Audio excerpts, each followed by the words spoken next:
اعوذ باللہ من الشیطان اللعین الرجیم بسم اللہ الرحمن الرحیم رب اشرح لی صدری ویسر لی امری واحلل عقدۃ من لسانی یفقہوا قولی ان اللہ وملائکتہ یصلون علی النبی یا ایہا الذین آمنوا صلوا علیہ وسلموا تسلیما۔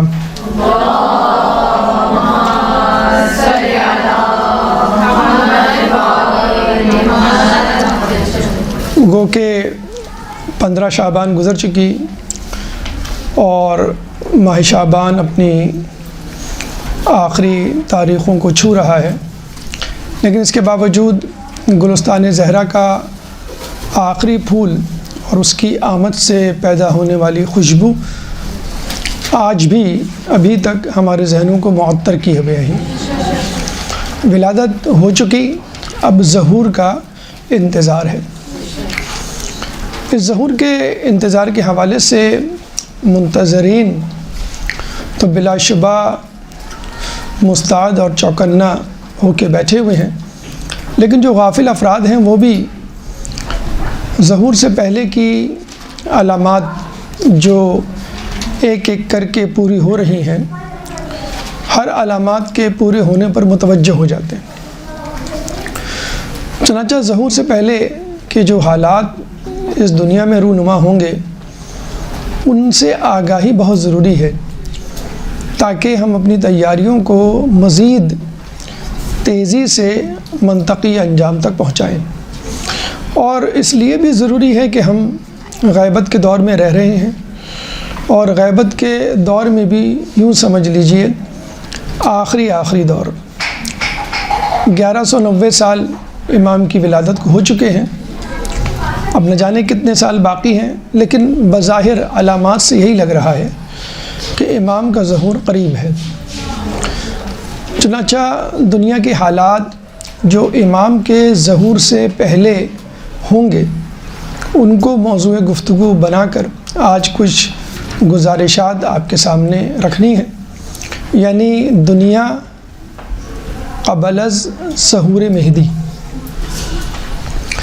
لیکن اس سے پہلے کہ ہم ان حالات کی طرف جائیں جو کہ بالترتیب 7 مراحل پر ہم نے منظم کیے ہیں، یعنی انفرادی حالات، معاشرتی حالات، معاشی حالات، مرد و زن کے حالات، سیاسی حالات، قدرتی حالات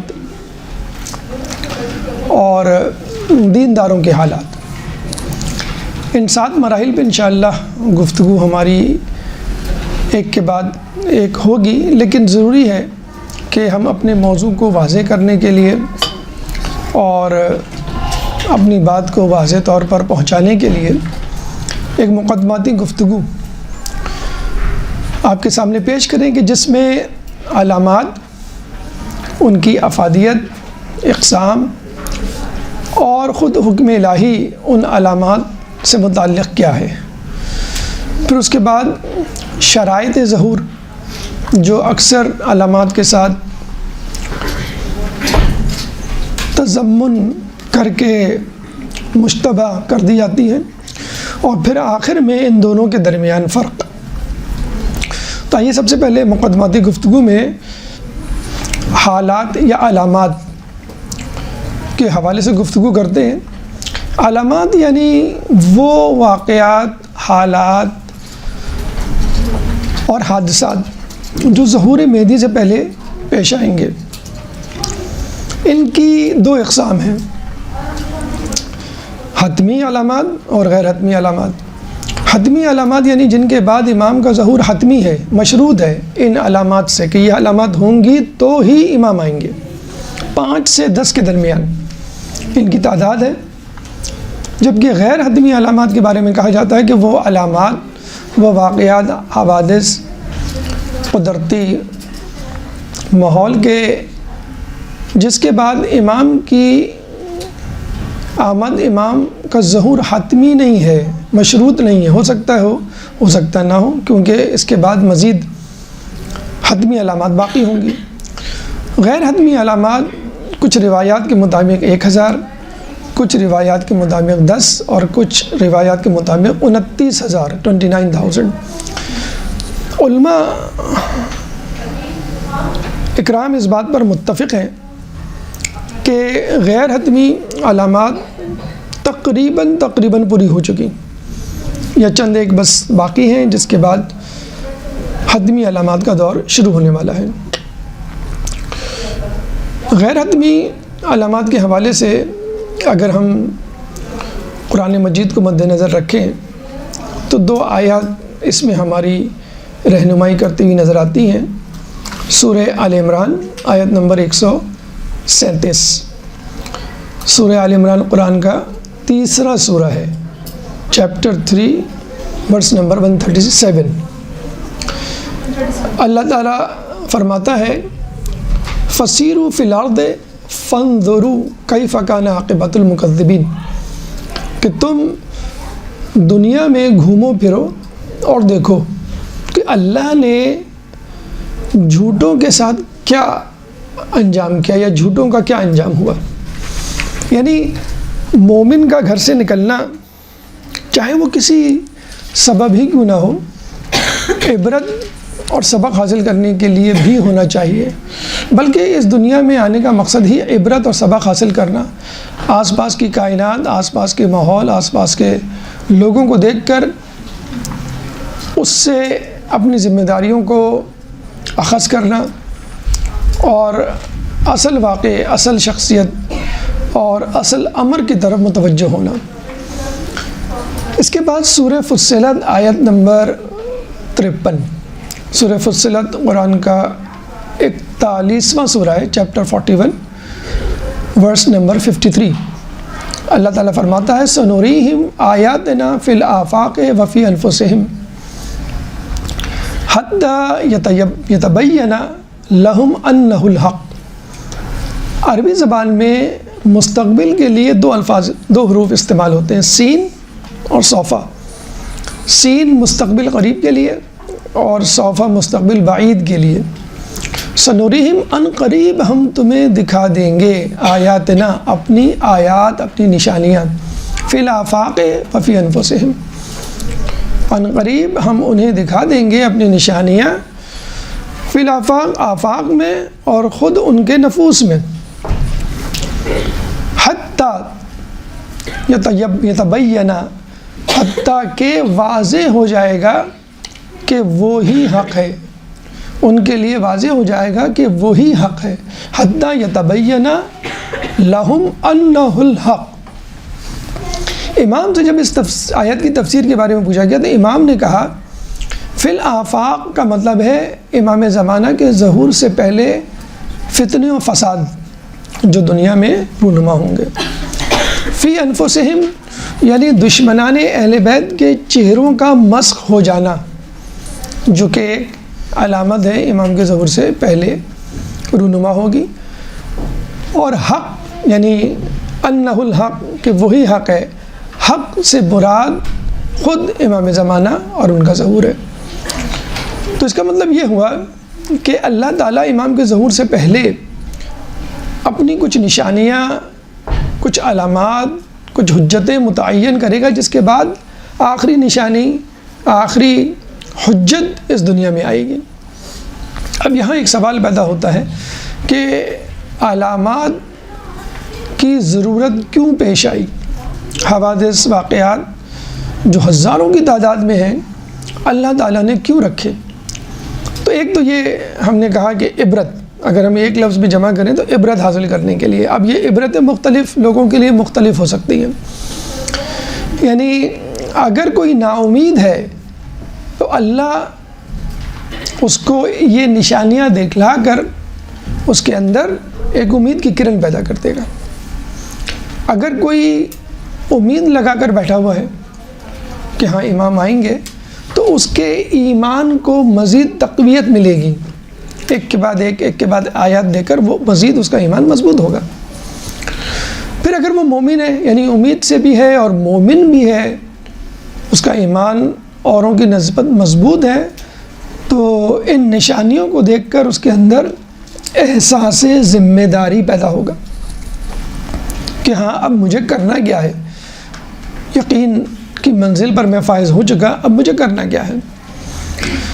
پھر اس دوران ایسے لوگ بھی ہوں گے کہ جو غیر مومنین ہوں گے، جن کو امام کی معرفت نہیں ہوگی، ان کو متوجہ کرنا اور ان کے لیے تبلیغ دین کا ذریعہ ہوں گی یہ علامات، کہ جب وہ لوگوں سے پوچھے گا کہ بھئی یہ علامات کس حوالے سے، اس کو بتایا جائے گا امام زمانہ کے حوالے سے، اس نے سنا ہوا تو ہوگا، لیکن اس کے ذہن میں وہ حقیقی خاکہ، وہ حقیقی معرفت نہیں ہوگی جو ہمارے ہاں ہے، تو وہ حقیقی معرفت تک پہنچے گا۔ چنانچہ یہ علامات ایک طرح سے تبلیغ دین کا ذریعہ ہے غیر مومنین کے لیے، کہ جن کے دل نرم ہیں اور وہ متوجہ اور قبول کرنے کی صلاحیت رکھتے ہیں امامت کے نظریے کو۔ پھر اس کے بعد وہ لوگ جو منکرین ہیں، جو نہیں مانتے امام کی شخصیت اور امام کے فریضے اور امام کے بعد جو دنیا میں تبدیلی رونما ہوگی، ان کے لیے حقانیت کا ذریعہ ہے، بتلانے کے لیے اللہ تعالیٰ کہ حق اس طرف ہے اور تم جس طرف ہو وہ باطل کا میدان ہے، باطل کا مورچہ ہے۔ پھر آخر میں دشمنان امام یا دشمنان اہل بیت کہ جن کو ماننا ہی نہیں ہے، نہیں مانتے ہیں اور نہ ماننا ہے، صم بکم عمی فہم لا یرجعون کے مصداق، تو ان کے لیے ہیبت کا ذریعہ ہے۔ عباسی خلیفہ نے جب اپنی فوج دکھائی تھی تو 11ویں امام نے 2 انگلیوں کے درمیان اپنی فوج دکھائی تھی، جس سے ایسی ہیبت طاری ہوئی کہ وہ بے ہوش ہو کے گر پڑا، بتانے کے لیے کہ ہمارے پاس بھی فوج ہے لیکن مصلحت خداوندی کے سبب ہم اس کو استعمال نہیں کر رہے۔ تو علامات ایک ہیبت کا ذریعہ ہیں ان لوگوں پر کہ جو امام کے منکر ہیں اور ایمان لانے والے نہیں۔ اب لوگ اکثر یہ سوال کرتے ہیں کہ بھائی جو نشانیاں آپ بتلا رہے ہیں، جو ہم نے سنی، جو ہم نے پڑھی، اس سے تو لگتا ہے کہ تمام نشانیاں ہو چکی، اب اس سے زیادہ ظلم کیا ہوگا؟ حدیث میں جو آیا ہے کہ وہ دنیا کو عدل سے اس طرح بھر دیں گے جیسے وہ ظلم سے بھری ہوئی ہوگی، تو ظلم اب کتنا ظلم ہوگا، اب تو ہو چکی۔ تو یہاں یہ یاد رکھ لیجئے کہ فقط علامات کافی نہیں، شرائط بھی ضروری ہے۔ تو یہاں پہ ایک نئی بحث شروع ہوتی ہے علامات سے ہٹ کر، جس کو ہم کہتے ہیں شرائط۔ علامات ظہور مہدی ایک موضوع جو مختصراً آپ کے سامنے بیان کیا گیا، اور شرائط ظہور مہدی۔ 3 شرائط ہیں امام کے ظہور کی۔ نمبر 1، دستور کا ہونا، ایک منشور کا ہونا، اصول و ضوابط، قوانین کا ہونا، روڈ میپ، حکمت عملی کیا ہوگی، امام کس کتاب کو، کس نظریے کو، کس اصول کو معیار بنائیں گے اور فیصلے کریں گے، کیا وہ تمام لوگوں کے نزدیک قابل قبول ہوگا یا نہیں ہوگا۔ تو یہ دستور یا منشور ہونا ضروری ہے۔ دوسری اہم چیز خود رہنما کا ہونا، ایسا شخص، ایسا لیڈر، ایسا رہبر، ایسا پیشوا کہ جو تمام لوگوں کے لیے قابل قبول بھی ہو، تمام کتابوں کا، تمام دستورات کا، منشورات کا دینی دنیاوی علم رکھتا ہو، تاکہ لوگوں کو ثابت کر سکے کہ میرا فیصلہ صحیح ہے۔ اور یہ حقیقت بھی ہے کہ امام انطاکیہ کے پہاڑوں سے توریت، زبور، انجیل کے نسخے نکال کر اس کو پڑھ کر اپنی عدالت کو ثابت کریں گے، یعنی اہل زبور کو زبور سے، اہل توریت کو توریت سے، اور اہل انجیل کو انجیل سے، اہل قرآن کو قرآن سے فیصلہ کر کے سنائیں گے۔ اور اللہم صلی علی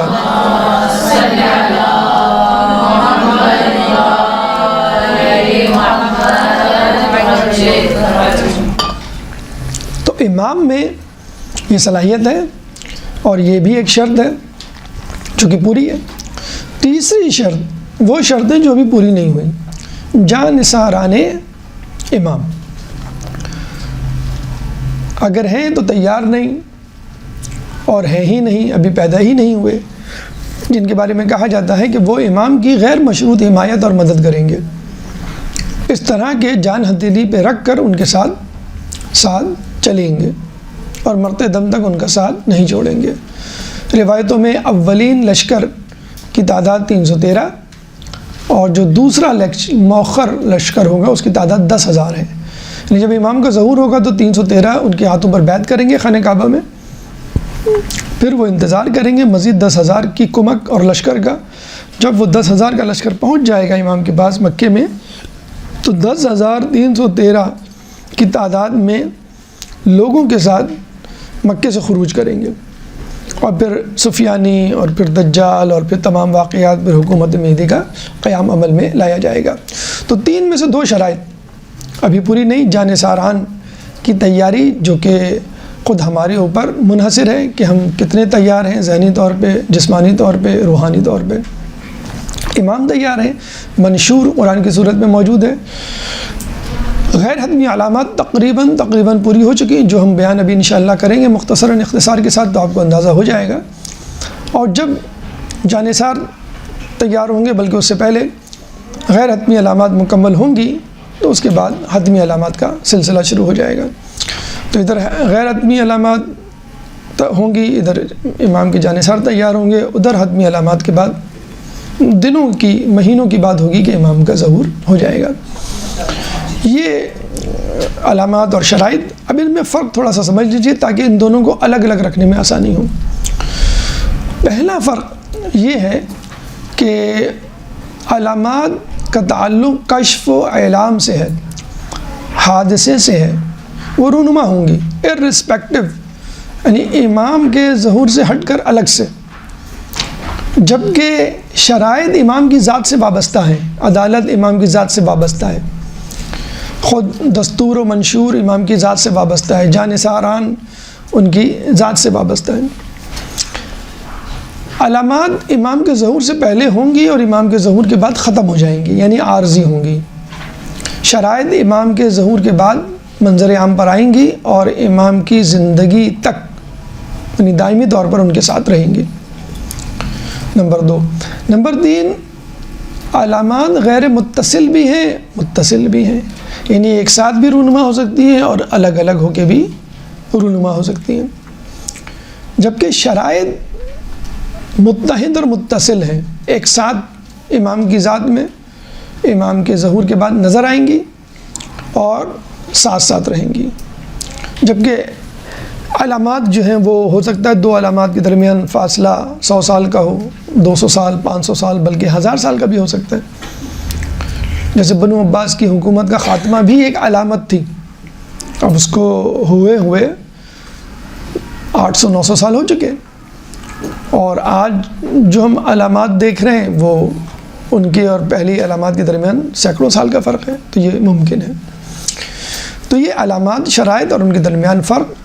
اب آئیے علامات کی طرف، جو کہ بہت اہم ہیں، اور ہر علامت کو دیکھ کر ہمارے اندر ایک عبرت، ایک سبق، ایک جسے کہتے ہیں کہ حرارت ایمانی کا شعلہ بھڑکنا چاہیے، اور ہمیں اور مزید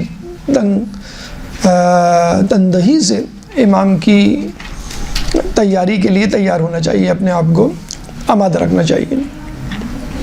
ایک درود پڑھ دیں محمد والے محمد پہ۔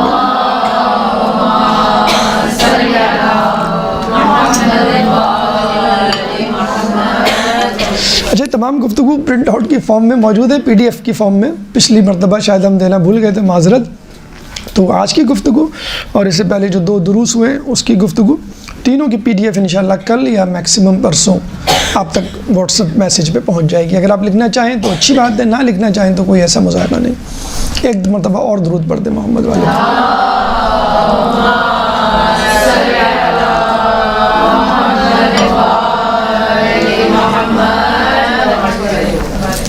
جیسے کہ ہم نے بتایا کہ 7 مراحل پر ہم نے اس کو کلاسیفائی کیا ہیں، تو ہزاروں، لیکن وہ علامات جو ہمارے آس پاس ہیں، ہم اپنی آنکھوں سے دیکھ رہے ہیں یا ہم نے سنی ہوئی ہیں، جن پہ یقین آ سکتا ہے اور جن سے ہم عبرت حاصل کر سکتے ہیں، اور جس کے رد عمل کے طور پہ ہم اپنی اصلاح کر سکتے ہیں، اپنے آپ کو آمادہ ظہور مہدی کر سکتے ہیں۔ یہ سب سے اہم بات ہے کہ ہر علامات کو دیکھ کر، سن کر، یہ نہیں پڑھ کر آپ بس گزر جائیں ایک قصہ کہانی، نہیں، ہر علامت کا آپ سے بھی تعلق ہے۔ کم از کم یہ تو تعلق ہے کہ آپ یہ دعا کریں کہ اللہ اس برائی میں مجھے مبتلا نہ کر، نعوذ باللہ، خدا نہ خواستہ اس عذاب میں، اس عذاب کا میں مستحق نہ قرار پاؤں۔ انفرادی حالات، یعنی یہ علامات بنیادی طور پہ حالات ہی ہیں جو ہماری اپنی ذات میں اللہ تعالیٰ جس طرح فرماتا ہے فی الآفاق وفی انفسہم، یا پھر ہمیں دنیا میں نظر آئیں گی۔ تو حالات کا ہم نام دے کر اس گفتگو کو آسان بنا رہے ہیں۔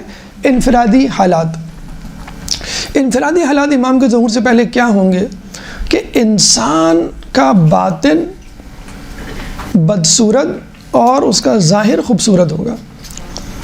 انسان دنیا کی حرص میں مبتلا ہوگا، انسان کا ہر عمل ریاکاری پر مبتلا ہوگا،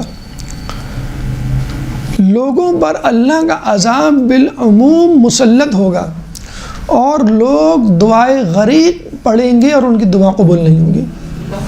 عجیب و غریب معاملہ۔ دیکھیں، یہ سنا ہوگا آپ نے لالچ میں مبتلا ہونا، آپ نے سنا ہوگا ریاکاری میں مبتلا ہونا، لیکن یہ جملہ کہ لوگ دعائے غریق پڑھیں گے، کون سی دعا؟ جو مومنین پڑھتے ہیں، شیعہ پڑھتے ہیں، وہ لوگ پڑھتے ہیں جو اپنے ایمان کی ثابت قلبی کی دعا مانگ رہے ہوتے ہیں، دعا زمانے غیبت میں پڑھ رہے ہوتے ہیں، یا اللہ یا رحمان یا رحیم یا مقلب القلوب ثبت قلبی علی دینک۔ امام نے ایک شخص کو یہ دعا سکھائی تو اس نے کہا بالکل بالکل آپ صحیح کہہ رہے ہیں، یا مقلب القلوب والابصار۔ امام نے کہا والابصار تو ہے، لیکن جیسے میں نے کہا ہے ویسے پڑھو۔ یعنی اتنی تاکید ایک ایک لفظ کی کہ تھوڑی سی بھی تحریف ترمیم نہ کرو اپنی طرف سے، جیسے میں سکھا رہا ہوں ویسے پڑھو۔ اتنی اہم دعا لوگ مانگیں گے اور ان کی دعا قبول نہیں ہوگی۔ کیوں؟ دعا کی قبولیت کی بھی شرائط ہے نا، کہ انسان ان گناہوں سے کم از کم اپنے آپ کو چھڑا لے جس کی وہ توبہ مانگ رہا ہے۔ تو حرص اتنی زیادہ بھی، اور بھی اس کی تفصیل آئے گی کہ کس طرح انسان حرص اور حوث میں جسے کہتے ہیں کہ مبتلا ہوگا۔ اور ریاکاری کا تو معاملہ اتنا سادہ اور آسان ہے سمجھنا، تو آپ خود سمجھ سکتے ہیں۔ آج کل جو سوشل میڈیا کی دنیا ہے، فیس بک، واٹس ایپ، ٹویٹر، انسٹاگرام، ان کو اٹھا کے دیکھ لیں کہ لوگ تصویر یا نیوز کیوں اپلوڈ کرتے ہیں؟ فقط ریاکاری، یعنی نماز پڑھ رہے ہوں گے تو ریاکاری، رمضان کے روزے رکھ رہے ہوں گے تو ریاکاری، قربانی کے لیے جانور لائیں گے تو ریاکاری، حج پہ جائیں گے تو ریاکاری۔ ایک اپنی نیوز پہنچا دینا، خبر دے دینا، آگاہی کر دینا ایک الگ بات ہے، لیکن باقاعدہ اپنے آپ کو شمع محفل بنا کر پیش کرنا، پھر خواتین کے حوالے سے تو بے حجابی اور جسے کہتے ہیں کہ فتنے فساد کے اور جسے کہتے ہیں باب یا دروازے کھل جاتے ہیں۔ تو ریاکاری اتنی ہر کام میں، امام کیا فرما رہے ہیں؟ ہر کام میں ریاکاری ہوگی اور وہ دعائے غریق پڑھیں گے اور ان کی دعا قبول نہیں ہوگی۔ تو اس ریاکاری، اس دنیا کی حرص، اس سے اپنی جان چھڑائیں۔ ہم لوگوں کا معاملہ یہ ہے کہ انسان کا ایک گھر ہوتا ہے تو کہتا ہے دوسرا گھر ہو، انسان کے پاس ایک گاڑی ہوتی ہے تو کہتا ہے نہیں دوسری گاڑی یا اس سے بہتر گاڑی، موبائل خریدتا ہے تو 2 مہینے بعد کہتا ہے نہیں مجھے ایک نئے ماڈل کا جسے کہتے ہیں موبائل چاہیے۔ یعنی ہماری مثال اس بادشاہ کی سی ہو گئی ہے جس کے پاس پوری سلطنت ہو اور وہ ایک اور سلطنت بنانے کی خواہش کر رہا ہو، کوشش کر رہا ہو یا خواب دیکھ رہا ہو۔ تو یہ معاملہ ہوگا۔ امام فرماتے ہیں کہ لوگ علم دین اپنے پیروں کے نیچے اور دولت دنیا اپنے سر پہ رکھیں گے۔ حقیقت میں یہ معاملہ نہیں ہے، بالکل یہی معاملہ ہے کہ علم دین پیچھے رہ گیا ہے، حلال حرام کی تمیز پیچھے رہ گئی ہے۔ ہمیں فقط اس بات کی فکر ہے کہ ہمارا بینک بیلنس کتنا ہے اور ہم کتنی دنیا اپنے پاس رکھتے ہیں۔ ایک زمانے میں جب رشتے ناتے ہوا کرتے تھے تو کردار، اخلاق، سگڑاپا اور اس کی قابلیت دیکھی جاتی تھی لڑکے کی یا لڑکی کی۔ اب جو ہے وہ پیسہ دیکھا جاتا ہے، لڑکا بھی پیسے کی تلاش میں شادی کر رہا ہوتا ہے، لڑکی بھی جو ہے وہ کسی بگ شاٹ کی تلاش میں شادی کر رہی ہوتی ہے۔ اگر پیسہ ہے تو وہ 8ویں جماعت پاس لڑکا بھی پاس ہو جاتا ہے، اور اگر پیسہ نہیں ہے تو وہ کتنی بڑی ڈگری کیوں نہ رکھتا ہو لوگ کہیں گے، یا کم ہے جسے کہتے ہیں، تو وہ فیل ہو جاتا ہے۔ تو انسان یعنی ہم خود اس کے پیچھے بھاگ رہے ہیں، اور رشتے ناتوں کی اگر بات ہٹا بھی دیں، ہمارا میل ملاپ، میل جول اگر آپ دیکھ لیں محفلوں میں، مجلسوں میں، مدرسوں میں یا کسی بھی جگہ، ہمارا انداز گفتگو الگ ہوتا ہے۔ ایک جو صاحب حیثیت ہوتا ہے، ایک غریب رشتہ دار ہوتا ہے، اس سے ہمارا انداز گفتگو اور ہمارا تکلم الگ ہوتا ہے۔ تو یہ انداز آپ کا رویہ بتلا رہا ہے کہ آپ خود دنیا کی حرص میں حرص میں مبتلا ہیں اور ان لوگوں کو رال ٹپکا کے دیکھ رہے ہیں، ان لوگوں کی دولت بھی نظر ہے کہ جو صاحب حیثیت ہیں۔ یہ امام کی ظہور کی ایک علامت، جس کی انتہا شدت اتنی ہوگی، آپ اندازہ لگا لیجیے کہ لوگ دعائے غریق پڑھیں گے اور ان کی دعا قبول نہیں ہوگی، کیونکہ ان کے دلوں میں دولت کے بت رکھے ہوئے ہیں جس کی وہ پوجا کر رہے ہیں۔ یہ بت ان کو جہاں بھی نظر آتا ہے وہ اس شخص کو، اس جگہ کو اور اس منصب کو جو ہے وہ خدا بنا لیتے ہیں۔ اس کے بعد ایک عجیب حدیث اور بہت ہی معنی خیز حدیث کہ جس میں رسول اپنے صحابی سے فرماتے ہیں کہ تم لوگوں کا کیا حال ہوگا کہ جب تم لوگ امر بالمعروف و نہی عن المنکر چھوڑ دو گے، یعنی نیکی کا حکم کرنا چھوڑ دو گے اور برائی سے روکنا چھوڑ دو گے۔ تو اصحاب نے فرمایا کیا ایسا بھی ہوگا؟ رسول نے کہا شر، نعم شر من ذالک، کیوں نہیں، اس سے بھی زیادہ بدتر ہوگا۔ پھر رسول نے فرمایا تو تم لوگ امر بالمنکر کرو گے اور نہی عن المعروف کرو گے، یعنی برائی کا حکم دو گے اور اچھائی سے روکو گے۔ لوگوں نے کہا کیا ایسا بھی ہوگا؟ آپ نے کہا نعم شر من ذالک، کیوں نہیں، اس سے بھی زیادہ برا ہوگا۔ تو پوچھا گیا کیا؟ تو آپ نے فرمایا جب تم نیکی کو بدی اور بدی کو نیکی سمجھو گے۔ اور یہ زمانہ آ چکا ہے، صرف ایک مثال کافی ہے، شادی بیاہ کی تقریب، مومن بیچارہ کونے قدرے میں بیٹھا ہوتا ہے، اس کی ہمت نہیں ہوتی کہ یہ جو کچھ مکس گیدرنگ یا یہ جو کچھ گانا بجانا ہو رہا ہے اس کو وہ روک سکے، بے پردگی جو ہو رہی ہے اس کو روک سکے۔ یہ پہلا اسٹیپ ہوا کرتا تھا، اب تو اسٹیپ یہ ہے کہ لوگ انکریج کرتے ہیں گانے بجانے کو، ناچنے کو، مکس گیدرنگ کو، اور جو اس کو منع کر رہا ہوتا ہے اس کو منع کر رہے ہوتے ہیں۔ اور اب یہ معاملہ ہو گیا ہے کہ بے حجابی کو ماڈرنزم، تعلیم یافتہ، ایجوکیٹڈ ہونے کی دلیل سمجھ لگ رہا ہے، اور جو باحجاب ہوتی ہیں خاتون ان کو کہا جاتا ہے کہ یہ بیکورڈ ہیں، یہ دقیانوسی ہیں، یہ پرانے زمانے کی ہیں۔ بالکل اسے کہتے ہیں کہ الٹی گنگا اب بہہ رہی ہے۔ اس سے بھی بڑھ کر معاملہ ہو چکا ہے مغربی دنیا میں، علامان الحفیظ، ابھی وہ ہمارے معاشرے میں نہیں آیا اور ابھی شاید ہم اس برائی کو سمجھنے کی سکت بھی نہیں رکھتے، لیکن پھر بھی میں بتا دوں کیونکہ جلد یا بدیر ہمارے معاشرے میں یہ آ جائے گا۔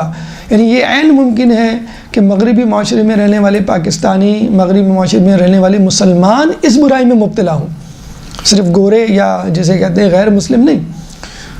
یعنی ہم اچھائی برائی کے معیار کو پیچھے چھوڑ چکے ہیں، اب فطرت اور غیر فطرت، فطری اور غیر فطری بات میں بھی تمیز نہیں کر پاتے، یعنی غیر فطری، غیر عقلی، غیر منطقی بات کو بھی کہتے ہیں کہ یہ صحیح ہے، اور جو عقلی بات ہے، منطقی بات ہے، فطری بات ہے اس کو کہتے ہیں غلط ہے۔ میں بالکل ایک سمپل سی مثال دوں گا، آپ سمجھ جائیں گے۔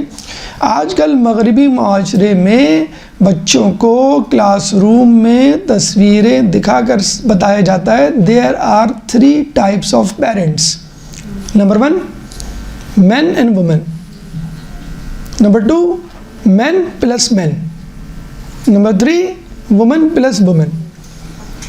یعنی 2 مرد آپ کے بھی پیرنٹس ہو سکتے ہیں، 2 عورتیں بھی آپ کی پیرنٹس ہو سکتی ہیں، اور ایک مرد اور ایک عورت، جو کہ اللہ فرماتا ہے کہ ہم نے تمہیں ذکر اور انثیٰ یعنی مؤنث اور مذکر سے پیدا کیا ہے۔ ایک فطری بات ہے، بائبل میں بھی ہے، زبور، ہر آسمانی کتاب میں موجود ہے۔ لوگ عیسائیوں کی میں بات کر رہا ہوں، وہ بائبل لے کے کھڑا ہوتا ہے، وہ بائبل کتاب پڑھ کے بتاتا ہے دیکھو یہ بائبل کے خلاف ہے، اس کو چپ کرا دیا جاتا ہے، اس کو بٹھا دیا جاتا ہے۔ ایسے لیکچرز موجود ہیں، ویڈیو موجود ہیں انٹرنیٹ پہ جو سور کے خلاف، شراب کے خلاف لوگوں نے دیے ہیں۔ عیسائیوں نے اپنی بائبل کو ثبوت بنا کر، اور لوگ جو ہیں وہ نہیں مان رہے ہیں۔ اکثر آپ مغرب میں رہنے والوں سے گفتگو کیجئے، ان برائیوں کی طرف اشارہ کیجئے تو وہ کیا کہتے ہیں؟ بھائی یہ تو ان کے یہاں جائز ہے، یہ تو ان کا کلچر ہے، یہ تو it's okay with them. It's not okay with them. Bibi Maryam باحجاب تھیں، ان کی تصویریں آپ دیکھ لیں، باحجاب تصویر کیوں لگاتے ہیں آپ؟ حجاب ان کا بھی ہے اور فطری تعلق ان کا بھی ہے، جو غیر فطری تعلق ہے یہ اب آیا ہے۔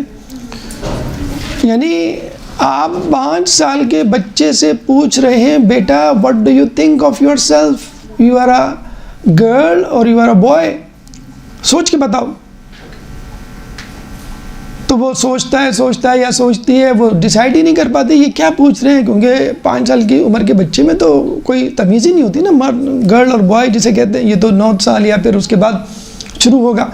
تو اس کی جو فیلنگ ہوتی ہے، مثلاً ایک لڑکی لڑکوں کے درمیان رہ رہی ہے، وہ کہہ دیتی ہے آئی فیل لائک بوائے، یہ ایک لڑکا لڑکی کے درمیان رہتا ہے، وہ کہہ دیتا ہے آئی فیل لائک گرل، تو بس اس پہ لیبل لگا دیا جاتا ہے. ہمارے زمانے میں یعنی آج سے 30 سال 50 سال پہلے چلے جائیں تو کیا تھا، حرکات و سکنات سے ہم شک کرتے تھے کہ یہ لڑکا تو ہے لیکن لڑکی جیسی حرکتیں کیوں کر رہا ہے، یہ لڑکی تو ہے لیکن لڑکے جیسے بال کیوں کٹوائے ہوئے ہیں یا ڈریس کیوں پہن رہی ہے.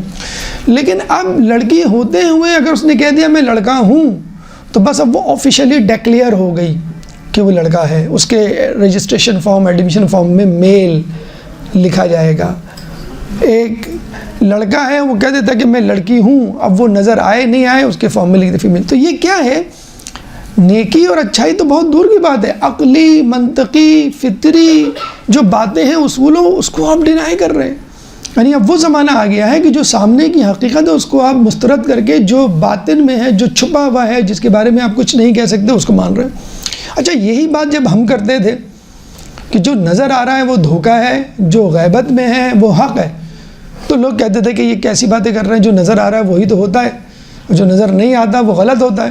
تو خدا کا بھی انکار کر دیتے تھے، قیامت کا بھی انکار، ملحد الہاد پرستوں کی بات کر رہا ہوں میں، دو جنت دوزخ کا بھی، قیامت کا، سب کا انکار اسی بات پر ہوتا ہے کہ بھئی جو نظر آ رہا ہے بس وہ ہے، جو نظر نہیں آ رہا وہ نہیں ہے.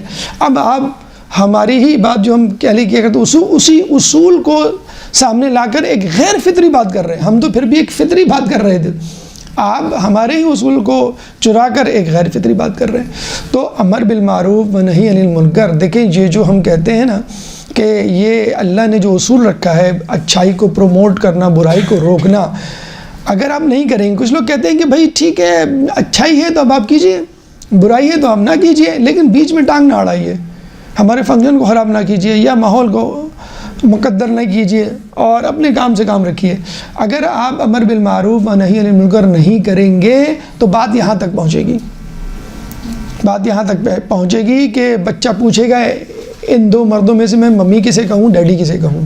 مغرب کے ملکوں میں جو عیسائی ہیں وہ پریشان ہو گئے، جو کنزرویٹو عیسائی ہیں، دیندار عیسائی ہیں، قدامت پسند عیسائی ہیں، وہ پریشان ہو گئے کہ یہ کیا بلا ہمارے اوپر آ گئی ہے. یہ اسی لیے آ گئی ہے کہ انہوں نے اپنے زمانے میں امر بالمعروف و نہی عن المنکر نہیں کیا. تھوڑی بہت تبدیلیوں اور انحرافات کو چھوڑ کر عیسائی یہودی تعلیمات تو وہی ہیں جو اسلام کی ہیں، بنیادی تعلیمات. تو جب آپ نے ان بنیادی تعلیمات کو چھوڑا تو اللہ تعالیٰ نے آپ کو جانور بنا دیا. اب اس کے بعد مغرب میں ایک نئی بحث شروع ہو گئی ہے کہ I feel like a boy, I feel like a girl, تو بہت بات کی بات ہے. I feel like a dog تو let me behave like a dog. وہ کتے کا جسے کہتے ہیں ماسک پہن کے کتے کی آواز نکال کے سڑکوں پہ گھوم رہا ہے، کوئی جو ہے وہ بلی بنا ہوا ہے، کوئی گدھا بنا ہوا ہے، یعنی اشرف المخلوقات کہہ رہا ہے کہ نہیں مجھ میں نا فیلنگ اینیمل کی ہے اور بس میں اینیمل ہوں. ہم تو غصے میں کسی کو کہتے ہیں نا کہ بھئی تم جانور ہو، درندے ہو، کیا ہو، وحشی ہو. تو اب اس پہ چلے گئے وہ، یعنی جو خدا نے اصول بنائے ہیں وہ ہم نہیں مانتے. آخر میں ہونا یہی ہے، اچھائی برائی واضح طور پہ جب آپ مسترد کر دیں گے تو آپ انسانیت کی منزل سے الگ ہو کر پھر جانوروں کی منزل پہ، کیونکہ آپ اس قابل نہیں ہیں کہ آپ کو انسان سمجھا جائے، آپ انسانوں کے مقام پر ہیں، پھر آپ جانوروں کے مقام پہ چلے جاتے ہیں. تو یہ ہے اہمیت امر بالمعروف و نہی عن المنکر کی. ہم یہ سمجھتے ہیں کہ انسان اپنے نفس کو پہچان لے، انسان اپنے رب کو پہچان لے، انسان اپنی حجت کو پہچان لے تو وہ صراط مستقیم پہ رہے گا. اس کو معلوم چل جائے گا کہ کیا صحیح ہے، کیا غلط، کیا ہونا چاہیے، کیا نہیں ہونا چاہیے. تو یہ ہے وہ انفرادی انحرافات جو اس وقت معاشرے میں ہو رہے ہیں اور یہ اپنے آخری منزل تک پہنچیں گے، پھر کہیں جا کے امام کا ظہور ہوگا. دوسری علامات معاشرتی حالات. ایک درود پڑھ دیں محمد والے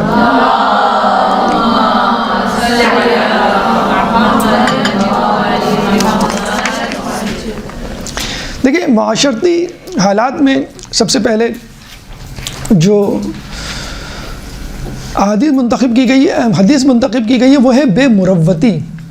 امام فرماتے ہیں کہ فقر و فاقہ شدید ہوگا اور لوگ بے مروت ہو جائیں گے اور ایک دوسرے کو نہیں پوچھیں گے۔ اصحاب کو یہ تو سمجھ میں آ گیا، فقر واقع ہوگا، لوگوں نے اصحاب نے کہا کہ یہ جو آپ نے کہا لوگ ایک دوسرے کو نہیں پوچھیں گے، اس سے کیا مطلب ہے؟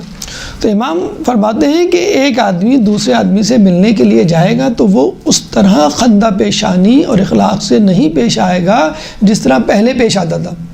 اب یہ حالات ہو گئے کہ نہیں؟ آپ 20 سال 30 سال پہلے چلے جائیں، لوگ دروازے پہ دستک دیا کرتے تھے اور پتہ چلتا کہ چچا آئیں، پھپھو آئیں، خالہ آئیں، ویلکم کر کے ان کو بٹھاتے تھے اور زبردستی رات کو روک بھی لیا کرتے تھے، نہیں بس آپ کل جائیں گے آپ۔ اب کوئی آ جائے، ارے آپ اس وقت آپ میسیج تو کر دیتے تھے، کیوں وہ ہم سے نکل رہے تھے، چلے خیر اب آپ آ گئے تو چھوڑیں۔ اور کھانے کے وقت کوئی آ جائے تو بھئی یہ عجیب آدمی ہے، ان کو پتہ نہیں ہے کھانے کے وقت آدمی پہلے سے آئے، بتا کے آئے۔ پہلے شادی بیاہ کی تقریب میں ہمیں اپارٹ فرام گناہ اور یہ لوگ ہفتے ہفتے ٹھہرتے تھے شادی کے گھرانوں میں، ہفتے ہفتے، اور پتہ نہیں کس طرح کھانا پینا یہ سب پورا ہو جاتا تھا۔ خدا نخواستہ کوئی بارش ہو جائے، خدا نخواستہ کوئی طوفان، کوئی مصیبت، کسی کی جاب چھوٹ جائے تو 10 فون آ جاتے تھے، خیریت تو یہ کیا ہو گیا، کوئی پرابلم، کچھ چاہیے تو بتا دینا۔ بلکہ لوگ گھر آ کے پیسے ہاتھ میں زبردستی پکڑا کے جاتے تھے۔ شادی کا سن لیں، بیٹے کی شادی ہونے والی، خصوصی طور پر بیٹے کی شادی ہونے والی ہے تو لوگ گھر میں پیسے پکڑا کے جاتے تھے۔ یہ ہماری طرف سے کوئی مسئلہ نہیں ہے، جب چاہے دے دینا اور نہیں ضرورت ہو تو واپس کر دینا، لیکن ہماری طرف سے لوگ اب تو لوگ ڈرتے ہیں پوچھتے ہوئے۔ اب پوچھ لیا، انہوں نے کہہ دیا ہاں ضرورت ہے تو کیا ہوگا؟ تو بہتر یہ ہے کہ خاموش رہو، جب وہ کہیں گے، کوئی میسیج کریں گے تو ہم دیکھیں گے، اور جب وہ پوچھیں گے تو بھی ہم اس طرح، یا مانگیں گے تو ہم اس طرح مدد کریں گے جو بالکل ایک اپنے آپ کو خود پریشان ظاہر کرنا کہ میں تو خود آپ سے مانگنے والا تھا مثلا۔ تو حالات اتنے زیادہ دگرگوں ہو گئے۔ اور اچھا دوسری بات یہ ہے کہ حرص کی بھی تو کوئی لمٹ نہیں ہے، آدمی کے پاس سب کچھ بھی ہے، آپ کسی کو بھی فون کر کے کہتے ہیں آپ کو 1,00,000 2 لاکھ روپے چاہیے، نہیں ویسے ہی آپ دے دیے گا، میرے پاس پڑے بینک میں رکھوانا نہیں چاہ رہا میں، گھر میں چوری کا خطرہ، تو آپ رکھ لیں، دے دیے گا۔ آپ ویسے بھی میں نے سنا آپ نے کاروبار وغیرہ شروع کیا، وہ فوراً لینے کے لیے تیار ہو، کوئی یہ نہیں، پہلے لوگ منع کر دیا کرتے، نہیں بھی مجھے کیا ضرورت ہے، میرے پاس سب کچھ ہے۔ پہلے امیر غریب کی دوستیاں ہوا کرتی تھیں، دوستوں میں ایک امیر ہوتا تھا ایک غریب ہوتا تھا، لیکن مجال ہے غریب جو ہے وہ کنکھیوں سے بھی اس کی گاڑی کی چابی کو دیکھ رہا ہو، موبائل کو دیکھ رہا ہو، یا اس کے بینک بیلنس کے بارے میں پوچھ رہا ہو، یا قرید رہا ہو۔ آج پہلی اور دوسری ملاقات میں جو ہے وہ لوگ قریدنے لگتے ہیں کہ کس کے پاس کیا ہے، کیا منصب ہے، کیا تعلقات ہیں، کتنا پیسہ ہے، تاکہ میں فائدہ اٹھاؤں۔ ایک تو یہ مسئلہ ہو گیا۔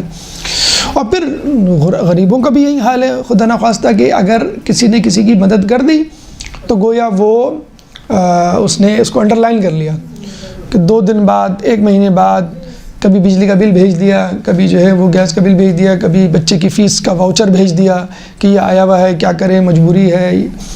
ٹھیک ہے، کچھ معاملات واقعی صحیح ہوتے ہیں اور کچھ معاملات میں لوگ جو ہے وہ زبردستی، یقین کریں اتنی ایک ایسی زبردست حدیث ہے، اگر اس پہ ہم عمل کر لیں تو کوئی غریب نہ رہے۔ ایک شخص رسول کے پاس آیا، کہنے لگا رسول مجھے ایک ایسی نصیحت کریں جو فقط دنیا کے لیے ہو، دین کے لیے نہیں۔ بعض اوقات ہوتا ہے نا، ہمارا بھی دل چاہ رہا ہوتا ہے مولانا صاحب بہت دنیا کی باتیں، دین کی باتیں، دنیا کی بھی باتیں کر لیا کریں کبھی کبھی، کہ دنیا بھی تو دیکھنی ہے، تو رسول کی وہ بھی باتیں سن سن کر وہ بس ٹھیک ہے آخرت مل جائے گی، دنیا کے لیے تو کچھ بتائیں کہ میری دنیا سنور جائے۔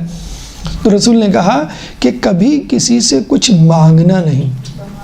اب یہ ایک ایسی چیز ہے کہ اگر آپ اس پہ عمل کرنا شروع کر دیں تو دیکھیں گزر بسر نا، وہ جو فٹ پاتھ پہ سو رہا ہے اس کی بھی ہو جاتی ہے، نہ اس کے پاس گھر ہے نہ اس کے پاس گاڑی ہے، بلکہ گاڑی سے کچھ لے جانے کا امکان ہے، وہ وہیں مڈیر پہ سو رہا ہوتا ہے۔ ایک روٹی اس کو وہ ویسی مل جاتی ہے، آپ کو تندور والے کے پاس کھڑے ہو جائیں، جلی ہوئی روٹیاں، آدھی پکی ہوئی روٹیاں، تو گزارا سب کا ہو جاتا ہے۔ بس مسئلہ یہ ہے کہ ہم اپنے نفس، اپنی شرائط، اپنی خواہشات، اپنی ضروریات کو بڑھا چڑھا کر بیان کر کے پھر کہیں کہ بھئی یہ میری ضروریات ہیں، یہ میرے جسے کہتے ہیں کہ فیکٹ وہ ہیں زندگی گزارنے کے عوامل، ان کے ساتھ میں زندگی گزاروں گا ورنہ نہیں۔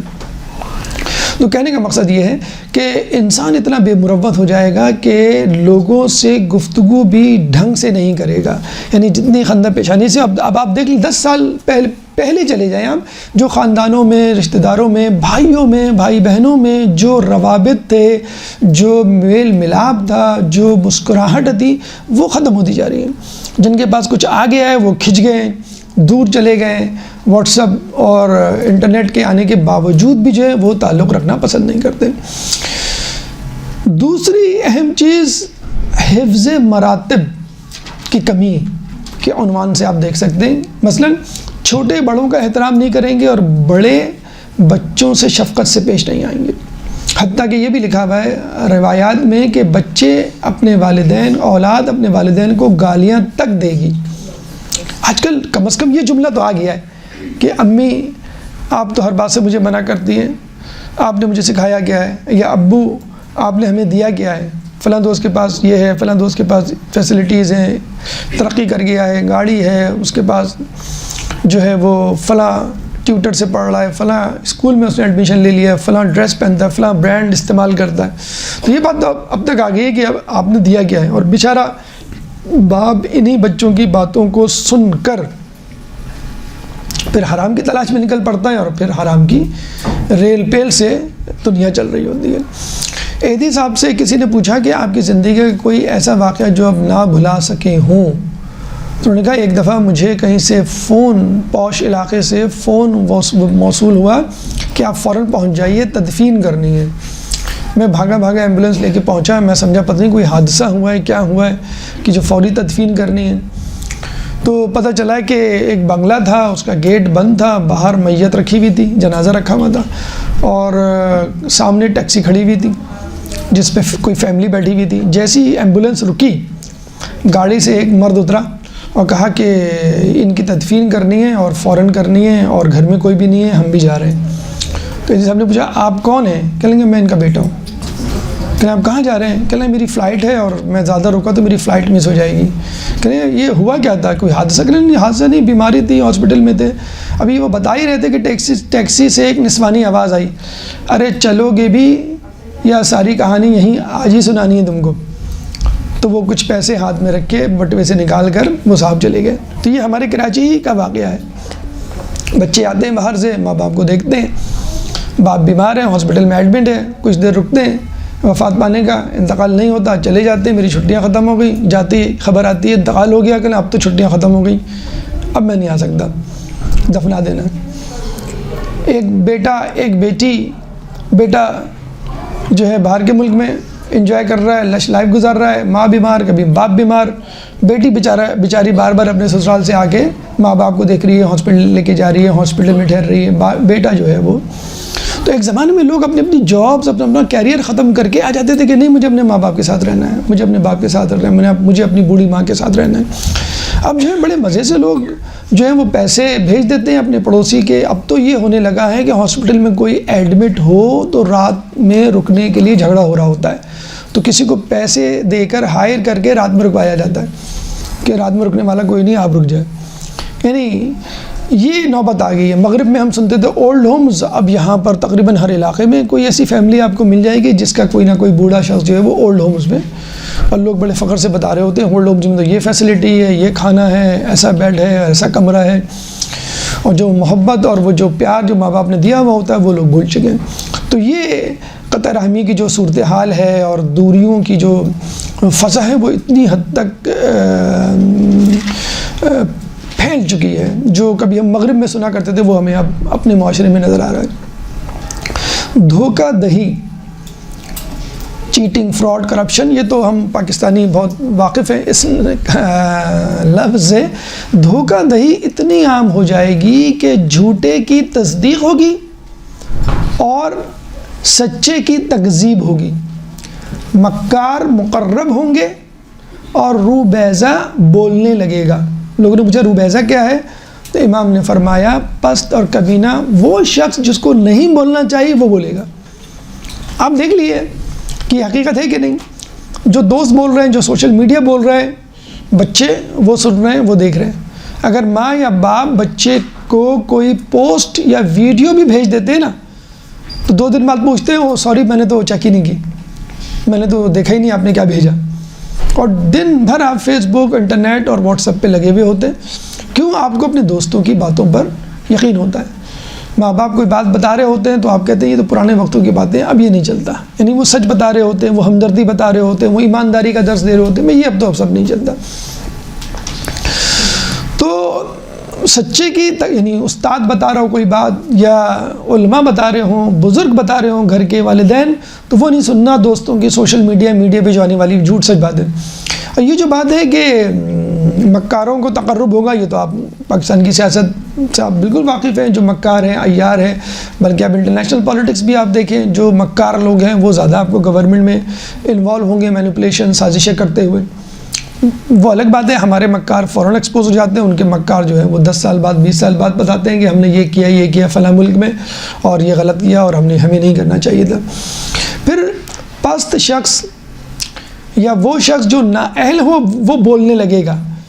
یعنی جس موضوع پر، جس ماحول میں، جس شخص کے سامنے بات کرنی چاہیے کسی اہل کو، وہ نہیں کرے گا. یعنی مجمع میں ایک ڈاکٹر بیٹھا ہے، طب کا مسئلہ کوئی آ جائے تو اس کو بولنا چاہیے، وہ نہیں بولے گا. کوئی ایک عام آدمی کھڑے ہو کے میں نے تو یہ کیا تھا، یہ ہو گیا. آپ محفلوں میں آپ دیکھ لیتے ہیں، دینی مسئلے پر کوئی بات ہو، کوئی مسئلہ پوچھا جائے، ہر شخص بولنا شروع کر دے گا. جو عالم ہے وہ بیچارہ خاموش رہے گا.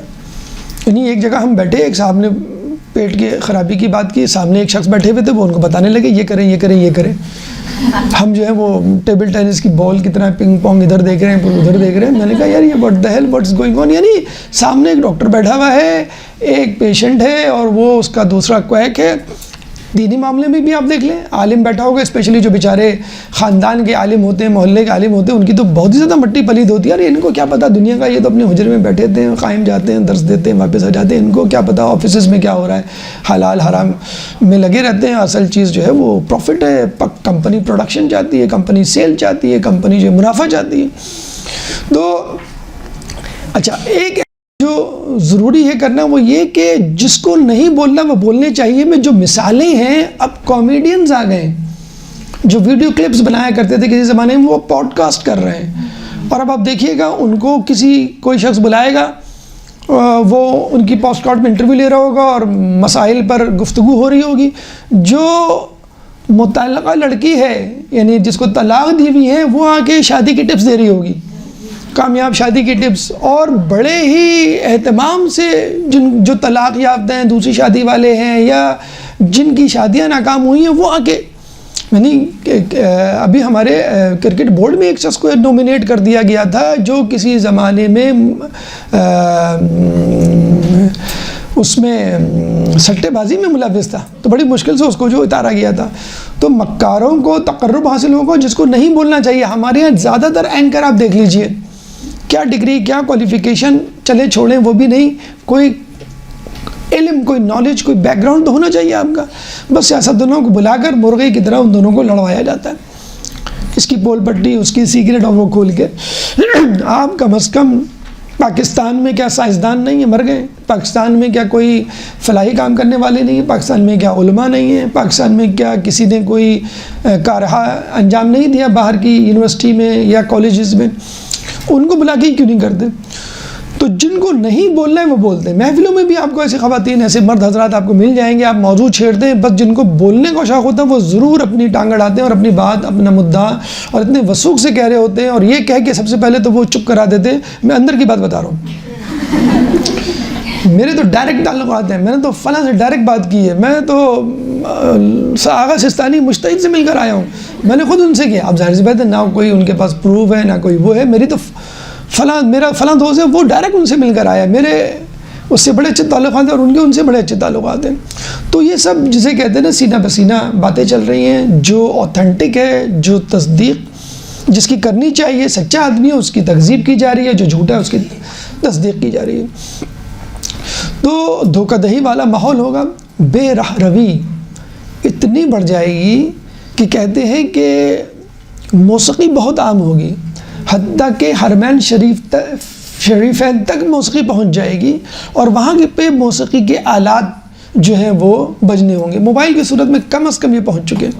اور جس تیزی سے مسجد نبوی میں ہم نان مسلمز کی تصویریں موبائل پہ، ویڈیو پہ، اور یہ انسٹاگرام اس پہ دیکھ رہے ہیں، سوشل میڈیا پہ، لگ رہا ہے کہ اب وہ برائیاں غیر مسلم تو پہنچ گئے ہیں، جو غیر مسلموں سے یہ برائیاں ہیں، کم از کم وہ 2030 سٹی تو تیار ہونے کے قریب ہے، وہ کتنی برائیاں وہاں تک پہنچیں گی اب یہ آپ جان سکتے ہیں۔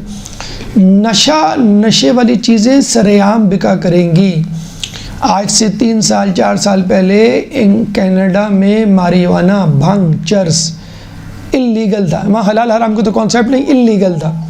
اب وہاں پہ لیگلائز ہو گیا ہے۔ لیگلائز ہو گیا یعنی کہ آپ آفیشیلی جا کر دکان سے کہہ سکتے ہیں مجھے 100 گرام بھنگ دے دیں، ہاں میں بھول گیا، ابو نے بھی منگائی تھی 50 گرام، ان کے لیے بھی دے دیں، کیونکہ اب تو لیگلائز ہو گئی نا، اب ابو بھی پی سکتے ہیں، امی بھی پی سکتی ہیں، بچے بھی پی سکتے ہیں، سب مل کے مونگ پھلی کی طرح مونگ پھلی لا کر سب سٹے لگائیں، گھر میں بیٹھیں جسے کہتے ہیں۔ تو کینیڈا جیسے ملک میں انلیگل تھی، غلط تھی، حرام تھی گویا، اور وہ اب حلال ہو گئی ہے وہ چیز۔ مطلب وہی بات ہے نا، امر بالمعروف و نہی، نیکی کو بدی اور بدی کو اتنی عادت ہو جائے گی کہ تم لوگ نشے کی حالت میں نماز پڑھا کرو گے۔ چلیں وہ دوسرے پی رہے ہیں تو چلیں ٹھیک ہے، ان کے تو لیگل انلیگل کا ایشو ہوتا ہے، حرام حلال کا فرض کر لیں نہیں ہوتا ہے، پھر ہونا تو ان کے بھی چاہیے انجیل کے حوالے سے، لیکن نماز پڑھنے کا کیا مطلب ہے؟ خود مسلمان اس لت میں اتنا مبتلا ہوں گے۔ آج آفیسز میں جا کے دیکھ لیں، سافٹ ویئر ہاؤسز میں دیکھ لیں، اسپیشلی جو راتوں کو کھلے رہتے ہیں، لڑکیوں تک کی خبریں آئی ہیں کہ وہ بھنگ پینا انہوں نے شروع کر دی ہے، ایڈکشن شروع کر دی۔ یونیورسٹی آپ چلے جائیں، وہاں پہ آپ کو جو ہے پتہ چل جائے گا۔ یعنی ایک دفعہ ہمیں لیکچر کے لیے بلایا گیا، ہم ایک یونیورسٹی کے بڑے قابل قدر اور مستند ڈپارٹمنٹ میں گئے۔ جیسے ہم گھسے، بڑے عرصے بعد کسی کالج میں یونیورسٹی میں ہم نے داخلہ، جیسے ہم گھسے وہاں پر لڑکا لڑکی بات کر رہے تو باقاعدہ گالیوں میں بات ہو رہی تھی، یعنی لڑکا بھی گالیاں دے رہا تھا اور وہ لڑکی بھی، وہ بھی بھاری بھرکم گالیاں، گھروں میں دی جانے والی گالیاں نہیں۔ تو اتنی بے حیائی بے حرارت ہو جائے گی، منشیات اتنی عام ہو جائے گی، لوگ نشے کی حالت میں نماز۔ اچھا، ولید بن عبد الملک کے بارے میں تو آپ سن ہی چکے، جو بنو امیہ کا وہ تھا کہ نشے کی حالت میں اس نے 2 رکعت نماز فجر کی پڑھانے کی بجائے 4 رکعت پڑھا دی، اور پھر پیچھے مڑ کے کہا اور پڑھاؤں۔ تو جب آپ نے ایسے وہ برداشت کر لیے حکمران، تو پھر آپ بھگتیے، آپ کے آس پاس بھی، کیونکہ what ever goes around comes around, یعنی جو ماحول میں ہو رہا ہے تو وہ آپ کو آگے لگتا ضرور ہے۔ اگر فلو پھیلا ہوا ہے اور آپ بے دھڑک نکلیں اور کوئی پریکاشن نہیں لیں، وہ آپ کو بھی لگے گا۔ آپ یہ کہیں کہ بھی مجھے کچھ نہیں ہوگا، تو وہ برائی آپ کو بھی آگے لگے گی۔ تو بے راہ روی، بے مروتی، حفظ مراتب کی کمی، دھوکہ دہی بالکل عام ہوگا۔ تیسرا، معاشی معاملات جو سب سے زیادہ خطرناک حالات میں شمار ہوتے ہیں۔ سورہ بقرہ کی آیت نمبر 155 156، وَلَنَبْلُوَنَّكُمْ بِشَيْءٍ مِّنَ الْخَوْفِ وَالْجُوعِ وَنَقْصٍ مِّنَ الْأَمْوَالِ وَالْأَنفُسِ وَالثَّمَرَاتِ وَبَشِّرِ الصَّابِرِينَ الَّذِينَ إِذَا أَصَابَتْهُمْ مُصِيبَةٌ قَالُوا إِنَّ لِلَّهِ وَإِنَّا إِلَيْهِ راجعون۔ وَلَنَبْلُوَنَّكُمْ، ہم تمہیں ضرور بالضرور، لام تاکید، نون تاکید ثقیلہ، 3 تاکیدات۔ انگلش میں شوڈ ہوتا ہے، مسٹ ہوتا ہے، لیکن اس میں 3 تاکیدات، انگلش میں مسٹ کے اوپر کچھ نہیں ہوتا، 3 تاکیدات ہیں۔ ہم تمہیں ضرور آزمائیں گے، تھوڑی سی بھوک اور تھوڑے سے خوف، بِشَيْءٍ مِّنَ الْخَوْفِ وَالْجُوعِ وَنَقْصٍ مِّنَ الْأَمْوَالِ وَالْأَنفُسِ وَالثَّمَرَاتِ، اور مالوں میں کمی، ثمرات میں کمی، اور خوف، جانوں میں کمی، یعنی قتل کے خوف سے جانوں میں کمی۔ اور اس کے بعد وَبَشِّرِ الصَّابِرِينَ الَّذِينَ إِذَا أَصَابَتْهُمْ مُصِيبَةٌ، اور بشارت ان لوگوں کے لیے جب کوئی مصیبت آتی ہے تو کہتے ہیں ہم اللہ کی طرف سے ہیں، اللہ کی طرف جائیں گے۔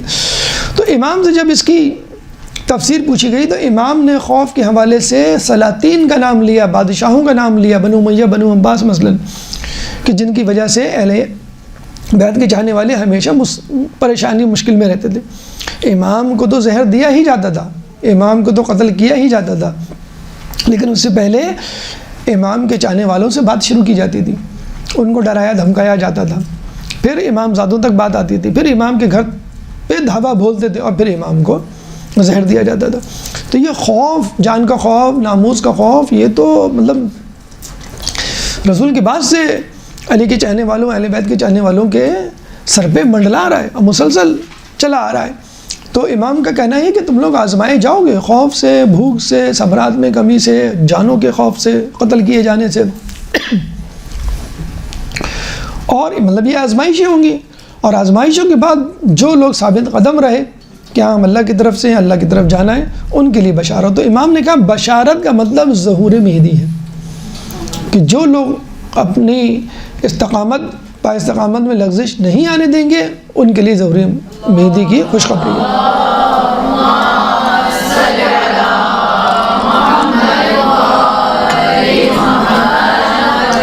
جو غربت فقر و فاقے کے حوالے سے ایک بات ہم بتاتے چلیں. ابھی بات ہوئی کہ فقر و فاقہ ہوگا اور بے مربتی اتنی کہ کوئی لوگ ایک دوسرے کو پوچھیں گے نہیں، بلکہ ایک درس بھی ہم دے چکے ہیں غربت کے فوائد کے حوالے سے. تو یہاں بھی ایک حدیث بھی سن لیجئے. جو لوگ غربت یا فقر و فاقہ میں مبتلا ہیں اور کوشش کے باوجود اس سے نہیں نکل پاتے، کوئی نہ کوئی پریشانی مالی طور پہ، خصوصی طور پہ، رسول کی حدیث ہے اسلام غریبوں سے شروع ہوا تھا اور غریبوں میں پلٹ کر آئے گا. کیا کہنا غریبوں کا، بشارت ہو غریبوں کو. کتنی حوصلہ دینے والی حدیث ہے. اسلام غریبوں سے شروع ہوا تھا، پلٹ کر غریبوں میں آئے گا. کیا کہنا غریبوں کا، بشارت غریب. مقداد بن اسود، ابو ذر غفاری، عمار یاسر، سلیمان فارسی، غریب غربا ہی تو تھے. بلال حبشی غریب غربا ہی تو تھے. کتنا قرب رکھتے تھے رسول اللہ. سلیمان فارسی شیخ الصحابہ کہلائے جاتے تھے. مقداد بن اسود کے بارے میں تو امام نے کہا وہ موجود نہیں تھے رسول کے بعد، لیکن ان کا دل فولاد کی مانند تھا. عمار یاسر کے بارے میں رسول فرماتے ہیں ارے اس کی تو ہڈیوں کے گودے میں ایمان بھرا ہوا ہے. ابو ذر غفاری کے بارے میں کہتے ہیں کہ اللہ آسمان نے اپنے نیچے اتنا صادق، اتنا سچ بولنے والا نہیں دیکھا. بلال حبشی کہ جب سین اور شین کا تنازع کھڑا ہوا اور بلال حبشی کو معزول کر دیا، کچھ لوگوں نے کہا کہ نہیں ہمیں بلال کی اذان نہیں چاہیے، تلفظ صحیح نہیں ہے. جب دوسرے نے اذان دی تو فجر ہی نہیں ہوئی. تو جب وہ آتے ہیں تو بی بی خود کہتی ہیں کہ بلال مجھے آواز، اور پھر یہ بھی کہا کہ بلال کو کہو کہ اذان بند کر دے، مجھ سے صبر نہیں ہو رہا، مجھے رسول یاد آ رہے. اتنے مقرب صحابہ تھے، سب غریب غربا تھے، لیکن رسول کے بعد ان کو دیوار سے لگا دیا گیا. اور پھر دوبارہ غریبوں کے اندر یہ اسلام پلٹے گا اور بشارت ہے. تو اپنی غربت، اپنی آزمائش، اپنی پریشانی کا رونا رونے کی بجائے خدا کا شکر ادا کریں کہ اللہ تعالیٰ نے مجھے مقداد بن اسود، عمار یاسر، بلال حبشی کے قبیلے سے ملا کے یا جڑا کے رکھا. اس کے بعد چوتھے مرحلے پہ مرد و زن کا معاملہ. حدیث میں آیا ہے کہ مرد عورتوں کے مشابہ اور عورت مردوں کے مشابہ. ہمارے یہاں اتنا کامن نہیں ہے، لیکن کوشش کی جا رہی ہے میڈیا کے ذریعے کسی طرح یہ چیز کامن ہو جائے. باہر کے ملکوں میں یہ چیز کامن ہو چکی ہے، بہت عرصے سے کامن تھی اور اب دوبارہ، جسے کہتے ہیں ٹرانسجینڈر اور LGBT، اتنا زیادہ اب کامن ہو گیا ہے کہ اب ہوٹلز میں آپ کہیں جائیں تو وہاں لکھا ہوا ہوتا ہے LGBT فرینڈلی. یعنی ہم اس نظریے کو قبول کرتے ہیں. امریکہ میں تو صدر آپ بنتے ہی اسی وقت ہیں جب LGBT، ٹرانسجینڈر، لیسبین، گیزم، ان تمام چیزوں کو اپروو کریں. یعنی جو غیر فطری باتیں، غیر فطری تعلقات، غیر فطری نظریات ان کو قبول کریں، ان کو پروموٹ کریں. اس کے علاوہ خود پاکستان میں اس نظریے کو پاس کر دیا گیا اتنی زیادہ جسے کہتے ہیں کہ رازداری برتتے ہوئے، اور لوگوں کو جسے کہتے ہیں پتہ ہی نہیں چلا. تو رسول نے لعنت فرمائی ہے کہ وہ عورت جو مرد سے مشابہ ہو اور وہ مرد جو عورت سے مشابہت اختیار کرے. تو آنے والے زمانے میں یہی ہونے والا ہے. بلکہ یہ بھی کہا گیا ہے کہ خواجہ سراؤں کی حکومت ہوگی، یعنی ٹرانسجینڈر حکومت پر آئیں گے. یہ بھی جسے کہتے ہیں کہ آنے والے زمانے میں کہا گیا. اور ظاہر سی بات ہے جب وہ اس بات کے حامی ہیں امریکہ، یورپ اور دیگر ممالک میں، تو ظاہر سی بات ہے پروموٹ ہوتے ہوتے وہ شخص وہاں تک پہنچ جائے گا. حالانکہ ہمارے معاشرے میں بہت کم ہے، ابھی وہ بات ہوئی نہیں ہے پیدا جو ہم کہہ سکیں نوٹسیبل ہو یا قابل ذکر ہو. لیکن چونکہ اب بہرحال حدیث رسول میں ہے کہ تم لوگ یہود و نصارہ کی پیروی کرو گے جیسے ایک پاؤں کا جوتا دوسرے پاؤں کے جوتے. کی طرح ہوتا ہے تم ان کی مثل ہو جاؤ گے. تو جو گناہ وہاں ہوں گے وہ گناہ یہاں پہ ہوں گے. تقلید میں تو دیکھا جائے ہم مغربی کی ہیں کہ جو وہ کرتے ہیں وہ ہم کر رہے ہوتے ہیں، یہ سمجھ کے کہ ترقی کی علامت ہے، یہ سمجھ کے کہ یہ جو ہے مہذب ہونے کی علامت ہے، یہ سمجھ کے کہ یہ جو ہے تعلیم یافتہ ہونے کی علامت ہے. تو مرد عورتوں سے شباہت اختیار کریں گے، عورت مردوں سے شباہت کے حوالے سے، اور پھر شہوت کے حوالے سے مرد عورت یا مرد عورت سرعام اپنی خواہش پوری کریں گے. مغرب کے ممالکوں میں بالکل عام ہے، بلکہ روایتوں میں یہ بھی آئے گا، اگر کوئی شخص یہ کہے گا کہ اگر تم کسی جگہ چھپ کے یہ عمل کر لیتے تو اس کے شخص کے بارے میں کہا جائے گا وہ اس زمانے میں بہت متقی پرہیزگار شخص ہوگا. یعنی گناہ کو منع نہیں کر رہا، بلکہ وہ گناہ کو چھپا کے، ہمارے یہاں جو ہے نا فسق و فجور عادل ہونے کے لیے کہا گیا ہے وہ فسق و فجور سے عاری ہو. تو ایک ہوتا ہے گناہ کرنے والا، ایک ہوتا ہے سرعام گناہ کرنے والا. اچھا، اب ہمارے معاشرے میں بھی یہ بات عام ہوتی جا رہی ہے، مغرب کے معاملے میں ہو گئی ہے. اپنی ایک جگہ ہم گئے ایک انسٹیٹیوٹ میں، تو ہمارے دوست ہمارے ساتھ تھے، تو وہ دو لڑکا لڑکی عجیب انداز سے جو ہے کھڑے ہوئے تھے، ایک دوسرے کے اوپر جسے کہتے ہیں ہاتھ رکھے، کندھے سے کندھا ملائے.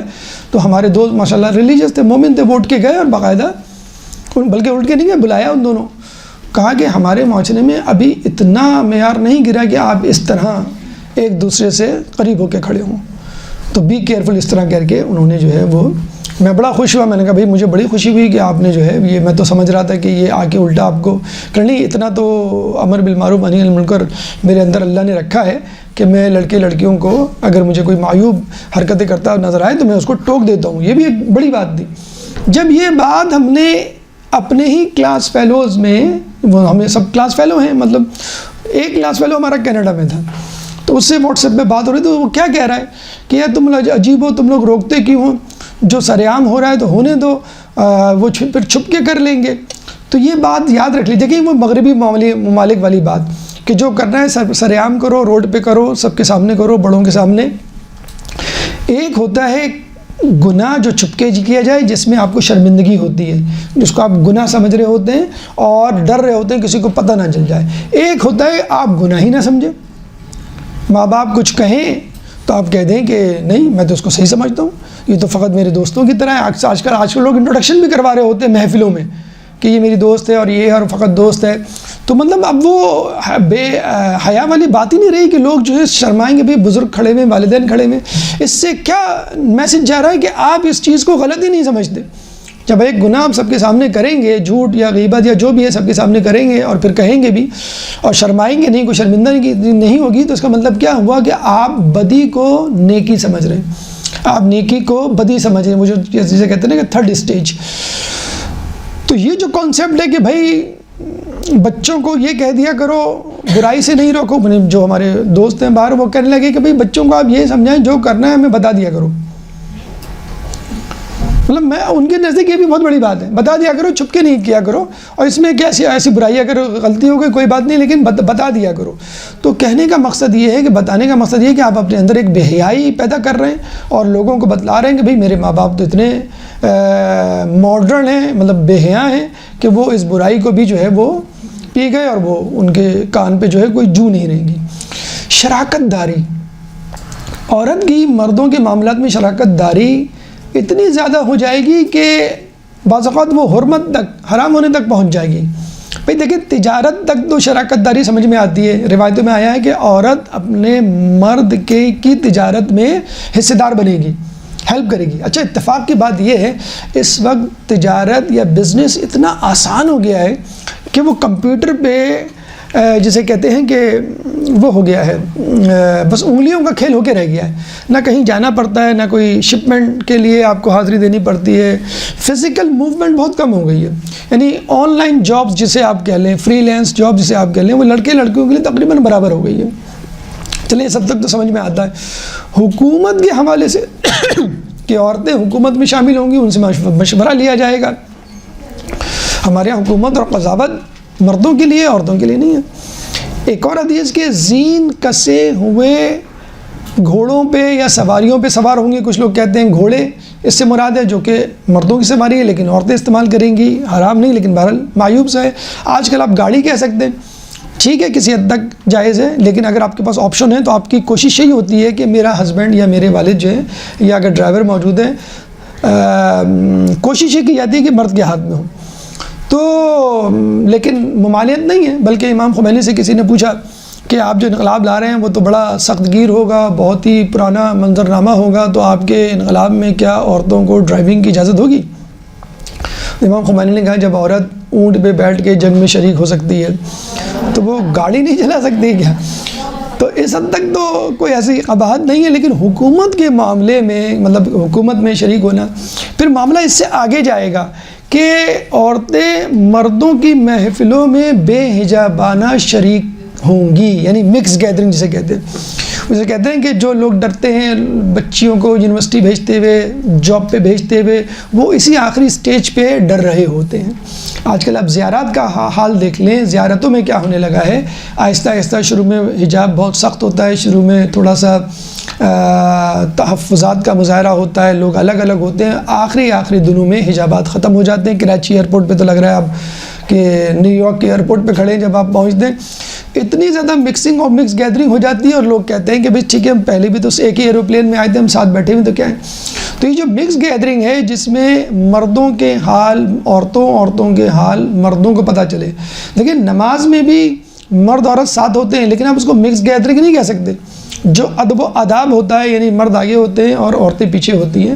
اس وقت آپ خواتین بیٹھی ہوئی ہیں، میں یہاں بیٹھا ہوں، لیکن جو انداز ہے دیکھنے والا اس کو مکس گیدرنگ نہیں کہے گا۔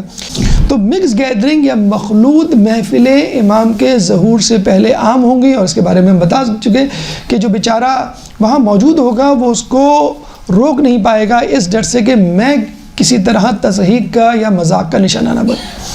ایک درود پڑھ دے محمد والے محمد۔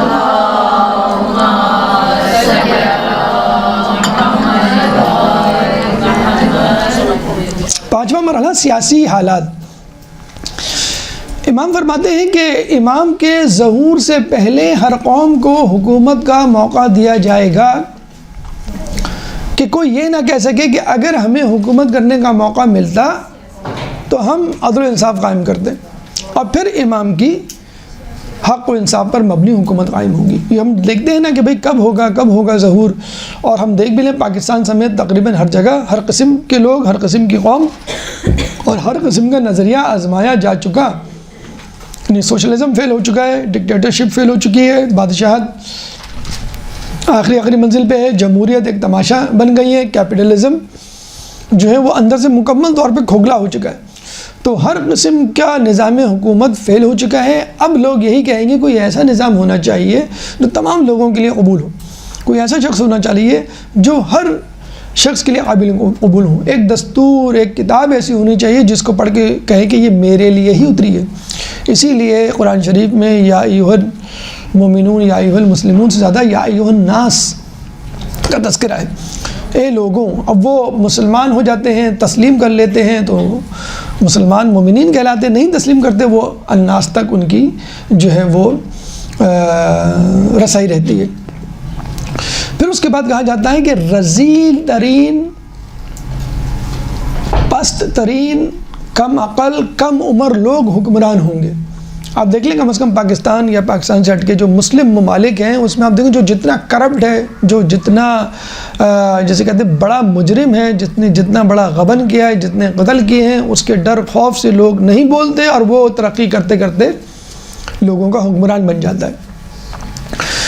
عرب حکمرانوں کے بارے میں ایک عجیب خبر ہے، وہ یہ کہ عرب حکمران آوارہ اور عجم حکمران ذلیل و رسوا ہوں گے، اس وقت ہے۔ اور حکمرانوں کے الجزیرہ چینلز پہ یا دیگر یورپی میگزینز میں اسکینڈلز اور کہانیاں آپ سن سکتے ہیں۔ عجم حکمران آپ دیکھ سکتے ہیں کشکول لیے ہوئے، کبھی اس ملک کبھی دوسرے ملک جو ہے وہ گھوم رہے ہوتے ہیں۔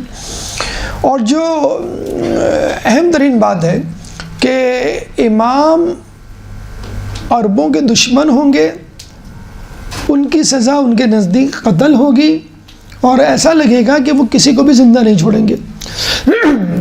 امام کے دشمنوں میں کثیر تعداد عربوں کی ہوگی، یہ ایک عجیب بات ہے۔ امام ظہور کر کے شیبہ نامی قبیلے کے فرد کو قتل کریں گے، ہاتھ کاٹیں گے یا قتل کریں گے، کہیں گے تم ہی خائن ہو۔ تو جو لوگ یہ تصور کر رہے ہیں کہ اسلام عربی بولنے والوں کا مذہب ہے، قرآن عربی میں ہے، رسول اللہ عربی بولتے تھے، تو یہ جان لیں کہ وہی لوگ، دیکھیں یہ کوئی اچھمے حیرت انگیز بات نہیں، یہودی آئے تھے مدینے میں رسول کے انتظار میں کہ آخری نبی آئے گا، جب رسول آ گئے تو کہا یہ تو عربی ہے، یہ تو ہاشمی ہے، یہ تو قریش سے ہے، یہ تو ہمارے قوم اور ملت سے نہیں، انہوں نے انکار کر دیا۔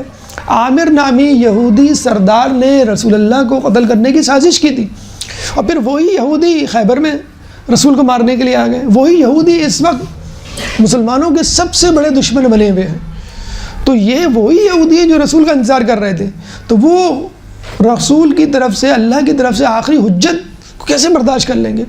دجال کے اولین ساتھیوں میں یہودی شامل ہوں گے، لیکن یہ حیرت انگیز بات نہیں، اس سے حیرت انگیز بات یہ ہے کہ یہودیوں کے ساتھ اعرابی عرب لوگ جو جاہل گوار ہوتے ہیں، عرب ان کی پشت پناہی کریں گے، جو 2030 سٹی بننے جا رہا ہے، اور جو غزہ کی جنگ سے پہلے نتھی ہو گئے تھے لوگ، اب تھوڑے سے دور ہو گئے ہیں عرب اور یہود۔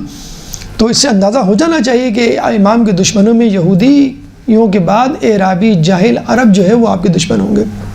حکمران رذیل ترین، فاسق، پست، کم عقل، کم عمر، اور وہ لوگ جن کو دولت کی ہوس ہوگی، اس کے نتیجے میں جنگیں ہوں گی، اور ایسی جنگیں جس میں دنیا کی 1/3 آبادی ماری جائے گی، اس کے بعد 1/3 آبادی بیماری سے، جو شاید یا یقیناً ایز اے سائیڈ افیکٹ جو اکثر ہوتا ہے first world war, second world war کے بعد جو وبائیں پھیلی تھیں، وبا پھیلے گی، اس سے مر جائیں گے، یعنی 2/3 امام کے ظہور سے پہلے مر جائیں گے۔ کسی نے کہا یا امام پھر تو کچھ نہیں بچے گا، تو امام نے کہا کیا تم نہیں چاہتے جو بچے گا اس میں تم شامل ہو؟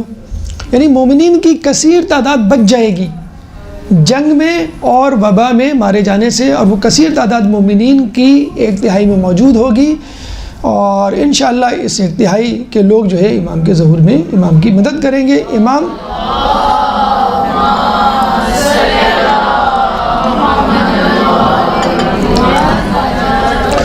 نے اس کو قتل بیوح قرار دیا ہے۔ پوچھا گیا قتل بیوح کیا ہے، تو امام نے کہا مسلسل کشت خون، اور خصوصی طور پہ بغداد، کوفہ اور شام کے علاقوں میں کشت خون کی جسے کہتے ہیں خبر دی گئی ہے۔ اور آپ دیکھ لیں، یہ تو خیر تاریخ سے ہی خصوصی طور پہ بغداد یا کوفہ مرکز رہے ہیں قتال کا، اور ابھی بھی جنگ کے اور قتل و غارت کے بادل جو ہے وہ ان دونوں ملکوں اور ان دونوں شہروں پہ منڈلا رہے ہیں۔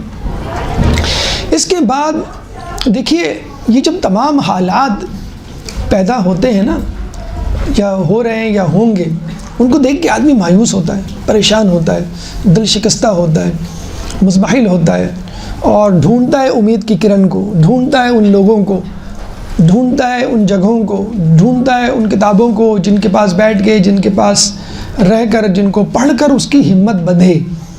تو یہ انفرادی، معاشرتی، معاشی، سیاسی، مرد و زن کے حالات جب آپ نے دیکھے تو آپ کے دل میں کیا پیدا ہوئی بات کہ مجھے دیندار بننا چاہیے، مجھے دین کے قریب آنا چاہیے، مجھے دین کے رہنماؤں کے ساتھ ہونا چاہیے، مجھے دینی جگہوں پہ جانا چاہیے، مجھے مدرسے، مساجد، محفلوں، مسجدوں میں ٹھہرنا چاہیے، یہ میرے لیے پناہ گاہیں ہیں۔ سب سے زیادہ خطرناک صورتحال دینداروں کی ہوگی، جس کو سمجھنا بہت زیادہ ضروری ہے۔ یعنی اب تک کے حالات تو ہم یہ کہہ کے جان چھڑا سکتے ہیں ان سے ہمارا کیا تعلق، یہ تو بے حجاب لوگ ہیں، یہ تو بے نمازی لوگ ہیں، یہ تو گناہ گار، ہم تو دیندار ہیں، ہم تو محجبہ ہیں، ہم تو بارش ہیں، ہم تو نماز پڑھنے والے، روزہ نہیں، ہم تو ہمارے۔ اب آپ دیکھیے دینداروں کا کیا حال ہوگا، اتنا برا احوال ہے کہ آپ تھرا جائیں، اور اس میں ذمہ داری کیا بنتی ہے اس کا بھی بہرحال حل تو موجود ہے۔ عمومی حالات دینداروں کے کیا ہوں گے؟ اسلام کا نام رہ جائے گا، حقیقی روح نہیں ہوگی۔ مسلمان تو ہوں گے، اسلام سے بہت دور ہوں گے۔ مساجد میں تالائی ملمہ کاری، یعنی سونے چاندی کی ملمہ کاری ہوگی، مینار اونچے اونچے بنائے جائیں گے، لیکن عبادت سے خالی ہوں گی، شور زیادہ، عبادت کم۔ ٹھیک ہے، بنائیں، خوبصورتی اور یہ تمام چیزوں کی گنجائش ہے، اللہ جمیل و یحب الجمال، اللہ خوبصورت ہے، خوبصورتی کو پسند کرتا ہے، مسجدیں بنائیں خوبصورت، امام بارگاہیں بنائیں خوبصورت، لیکن حقیقی روح یعنی عبادت تو ہونی چاہیے نا۔ شور زیادہ ہوگا، عبادت کم ہوگی۔ قاری قرآن طلب دنیا کے لیے قرأت کیا کریں گے، نمازیں مؤخر کر دی جائیں گی۔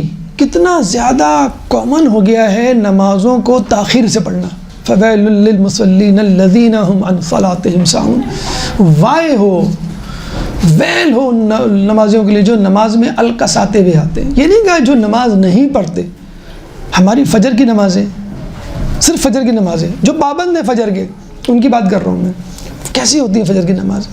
یہ آیت یاد کرتے ہوئے بستر سے مصلی کی طرف جایا کریں، حقیقت ہے کہ نہیں؟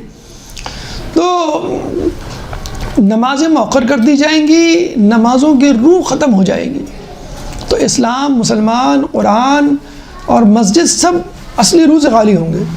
اچھا، ان لوگوں کو گائیڈ کرنے والا کون ہے؟ ان کی کریکشن، مرمت، تعمیر، اصلاح کرنے والا کون ہے؟ عالم، فقہا۔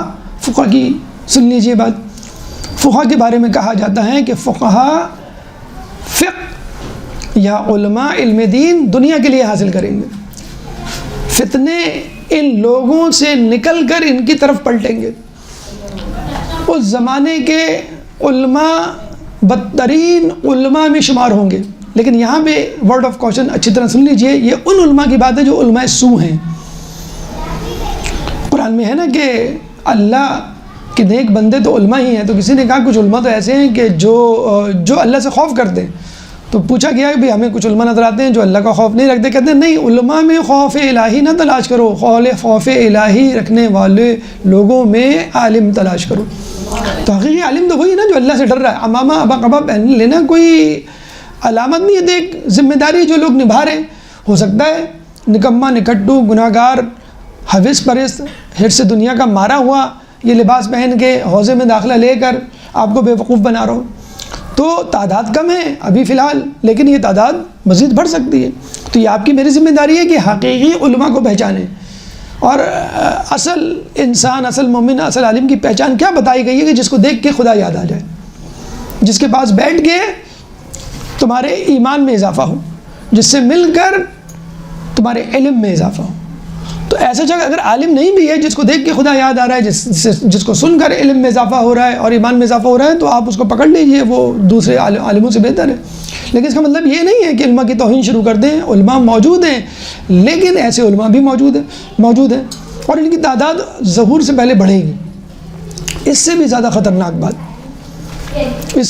خطرناک بات کیا کہ امام کا ظہور اس وقت تک نہیں ہوگا جب تک تم لوگ، یعنی شیعہ افراد، تم لوگ ایک دوسرے سے بیزار نہ ہو جاؤ، ایک دوسرے پہ لعنت نہ بھیجو، ایک دوسرے پہ نہ تھوکو اور ایک دوسرے کو کافر نہ کہنے لگو۔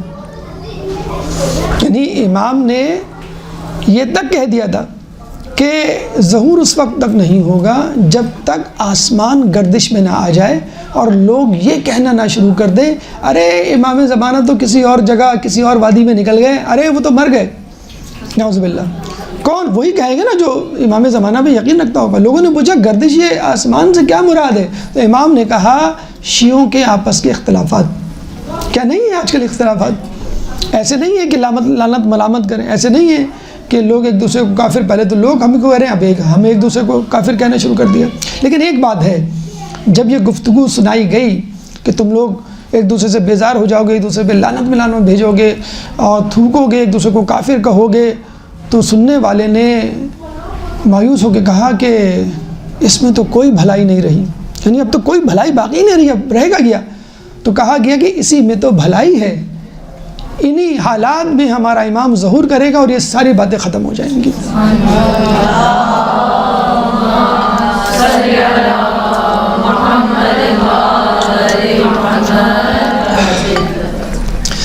بس ہماری ذمہ داری یہ ہے کہ ان معاملات میں حقیقی عالم،